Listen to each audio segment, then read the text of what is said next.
হতে পারে তোর স্বামী, কিন্তু আমাদের একমাত্র ছেলে। তুই অভিশাপ নিয়ে এসেছিস। ও কোন সাপে মরেছে তা জানিনি, কিন্তু তুই কাল লাগেনি। তোর সঙ্গে যদি বিয়েটা না হতো তাহলে আমার ছেলেটা বেঁচে থাকতো। তাই তুই এই সংসারে থাকবি না। তুই আমার ছেলেকে খেয়ে নিয়েছিস। তোকে এই সংসারে আমি রাখবো না বাবা। আমি কোনো অপরাধ করিনি, কোনো অন্যায় আমি করিনি বাবা, কোনো।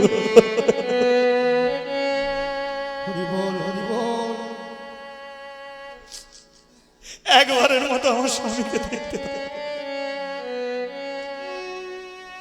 চুলের মুঠিটাকে ধরলো,